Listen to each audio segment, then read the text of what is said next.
Are you ready to connect? This is the Empower Connection podcast, where we empower our listeners to connect more fully to themselves, to each other, and to something greater. We do this with the help of myself and special guests, including healers, coaches, artists, seekers, and those on a healing journey of self-growth. Welcome.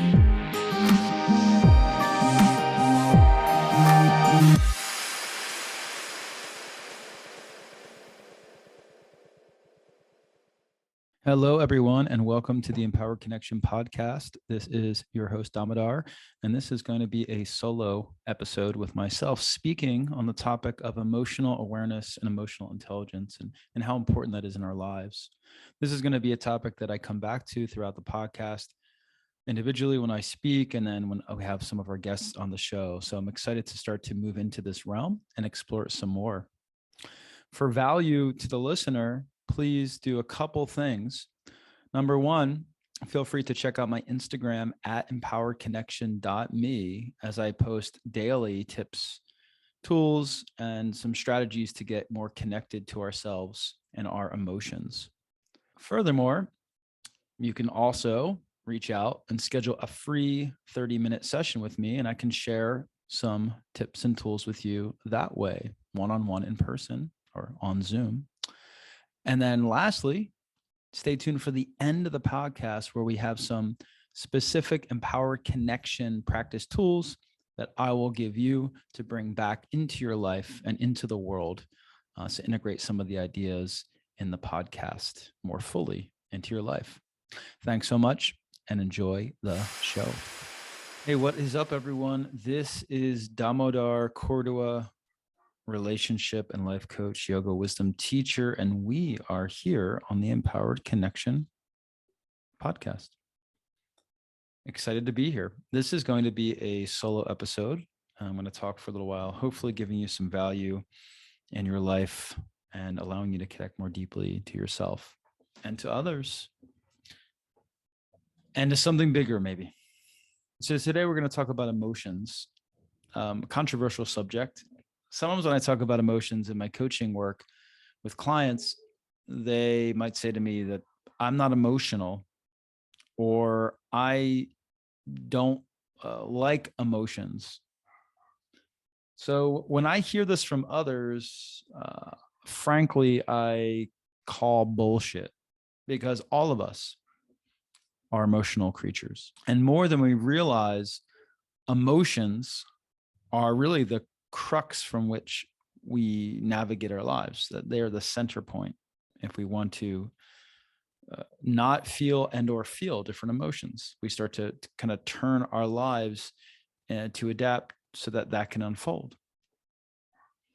And most of the people who say they're not emotional, generally that means that they don't have any resource within which to understand and process and be with their emotions. So they're not emotional. They're actually very emotional or somewhat emotional as we all are, but they don't have capability or intelligence within which to be with their emotions. Now, what's the problem with that? You might be like, well, what's wrong with that? That's cool, right? The issue with that is that if there is a lack in the ability and intelligence to be with our emotions, when we are challenged in relationship and we don't have the tools to deal with an emotion that comes up, oftentimes we rely on behavior that could compromise our empowerment and our connection and even our success in this world so that we can, quote unquote, deal with the emotion without being with it. Right. And this is super common, right? This is like for myself, one way that I do that is I work too much. So if there's emotions that I don't want to reckon with, I become a workaholic and I work too much. Now, the cool thing about working too much is that it's validated by society. So there's a great payoff for it. But when something comes up, if it's with my partner or with friends, family, And I have not given myself enough ability to be with the emotions that are running through me and sort of operating me from underneath it all, then I am at a loss. And perhaps instead of dealing with the emotions successfully, they come out sideways. There's conflict, there's depression, there's disagreement that has no positive outcome from. And as I said before, I'm at a loss. And this causes a lot of pain. And if you listen to some of the earlier episodes, you might have noticed that I mentioned that pain is a place from which we can grow. So if you're feeling pain from those areas wherein your emotions cannot be processed and felt fully, and they lead to conflict that's not productive, then you're being called to step through a threshold and to learn more about your emotions, about yourself. You can only hide from them, say for me, overwork with, results of my overworking pattern, or maybe you have a pleasure seeking pattern or exercise pattern or whatever, a avoidance pattern. You can do that for a long time, your whole life, but eventually those emotions are going to come out sideways. So it's my firm belief, and I would say my purpose, to help others, to advocate, first of all, and help others, that they become more connected to what they feel. Now, that doesn't mean that they assume how they feel is essentially who they are completely, but it's a part of them and it's a driving force. And only in gaining a resource to be with that emotion, instead of ignoring it, distracting yourself from it, overriding it, putting it under a rug, pushing it aside, whatever you want to call it, becoming overwhelmed by it, because that's not being with it. Only in being with your emotions can you create space within which to see what they're telling you. See how they're trying to tell you, this is how you need to grow, brother, sister, person. So they give you information. They're going to give you information as to what's happening. And some of the information you don't want to hear. And that's why you're hiding from it. But I'm going to challenge you and say, if you spend your life hiding from that information, you're going to live a lower, you're going to live a life with a lower ceiling. Your possibility, your potential, especially your ability to connect to yourself and others will definitely be compromised. In fact, you'll hear me say this again and again. If we can't be with those parts of ourselves, those emotional parts of ourselves, we will never be able to be there for others and their emotional selves. So if we have a partner, a loved one, and they get into a space of an emotional state, we will not be able to be present with that. We'll want to get overwhelmed by it, run away from it, hide it. And that will lead to less intimacy and less connection with our loved ones. Same thing with children. If you can't be with your own emotions, hold space for them and see what they're there to show you, you can't do the same for your own child. And you will pass on the same pattern of distraction, overriding, judging. That was one thing that I got judged for being emotional or having emotions. So we want to create a new paradigm wherein we bring in practices that I will share on the show that will allow us to be with, not become or hide from, our emotions, so that when we're with them, we get to see, what are they showing me right now? And furthermore, instead of just reacting to them, instead of just becoming them or creating a negative pattern around them, if I can create space to be with them, I have more choice. More choice. And that is true freedom. More choice in how I may react. And that freedom happens no matter what our income is, no matter where we live in this world, no matter if we're in a beautiful house or a prison. That freedom is there. So I encourage you, connect with me, reach out to someone, learn tools to become more emotionally aware and intelligent. Because if you do not,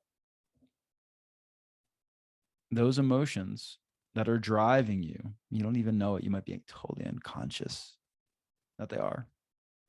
They're going to come out sideways. And if we don't have space within which to deal with them, to have options, then they will compromise our empowerment. I give this analogy sometimes to my clients, and please forgive me. It's a football analogy. So the quarterback in football is passing the ball to someone who's going to hopefully score a touchdown so that that team gets ahead in a game. So the quarterback there's a necessity for the quarterback to have some space to see the field, to see the different players, and to make a decision. This is the best for what I want. The quarterback needs to be able to navigate their emotion in the moment to do so. If they were overwhelmed by their emotion, right, they would run away from the 300-pound person running at them. If they became distracted or pushed aside or hid their emotion, they wouldn't realize a 300-pound person was running after them. But only when they can be with their fear, perhaps there's fear there, and they can be with their excitement, then they have space to hold it, but create more choice. Where can I look? Where is there someone who can receive the ball? So that's what we want to do in our life. We will have moments that will bring up emotion that will be very intense, but if we can create more space, then we have more agency. And I think that's what you want. I know that's what I want. That's why I'm here right now. So thank you so much for being on the show and listening today, taking some time. You're actually not on the show. I'm on the show, but thank you for being here to listen. And hopefully this spoke to you. Hopefully this is giving you some inspiration that, yeah, it's time for me to own up to what I feel and see where it leads me. It could be your feelings, if finally being present with them, even difficult ones, even ones that might bring up some real dark stuff. If you can gain the resource, the coach, the therapist, the healer, the books, the tools to be with that emotional space, your life purpose could unfold. A new direction in where you're meant to lead in your partnership or in your family might open up. So much possibility. Don't miss out on it. All right, everyone, I hope you enjoyed that episode on emotional awareness and intelligence, the importance of developing more ability to be with our emotions. One way that we can practice this, just to kind of dipping our toes into the water of this realm, is on a daily basis when we feel, well, first off, we have to become attuned to when we start to feel an emotion, right? So I guess that's step one. What am I feeling right now?